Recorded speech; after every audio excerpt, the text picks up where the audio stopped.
All right, I was listening to something really interesting. It's actually a book, Cal Newport, who wrote a lot of really good books. One's called Deep Work. One is called Digital Minimalism. This one is about email. I can't even think of the name of it, but it's about the intrusion of email and things like Slack and text messaging into our lives and how it affects us. All right, and so Cal Newport is not talking about mental health or substance use disorder. He's talking about work in general. And but this is important. He's trying to tap into why are we so preoccupied with our email and with our text messaging and then things like Slack for work communication. And he calls it the hyperactive hive mind. And essentially this is how it goes. Human beings, we are hardwired to respond to messages. We are hardwired to monitor fellow human beings. It was very important from an evolutionary point of view for us to know exactly where we stood in the tribe and for us to also make sure that our loved ones were okay and things like that. It was just, we are wired to respond to communication. So therefore, whenever our phone buzzes or our email box, we get the little ding or whatever, the notification, we compulsively check it. And it's because that's what we're supposed to do. It's like, you know, if you were working with your family or you were working in the village or you were working in the tribe, you didn't wait to respond to somebody talking to you. You went over there and helped them kill that woolly mammoth or went over there and helped them build that shed or whatever.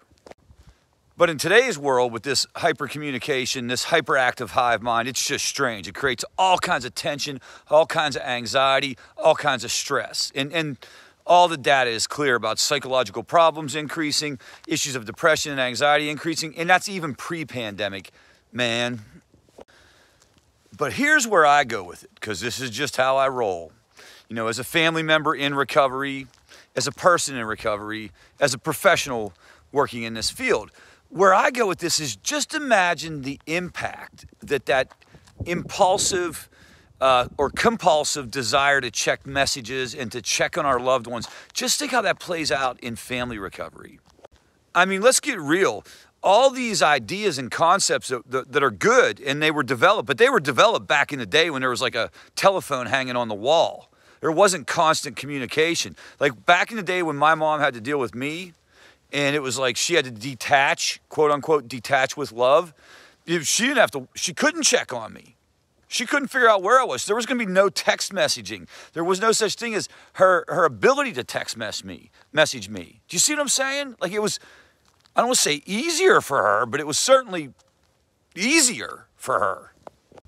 In today's world, the hyperactive hive mind makes family recovery so much more difficult because we can stay connected, because we can theoretically always know what's going on with our loved one. Think about that, marinate on that, cogitate on that. Because what I say to that is we gotta figure that out. I gotta figure that out. I'll speak for myself. You do what you need to do, but I'm gonna figure that out for me because this whole like detach with love thing, it's a hell of a lot easier said than done. All right, day 5. Today was day 5. I will see you tomorrow for day 6. You have a wonderful evening.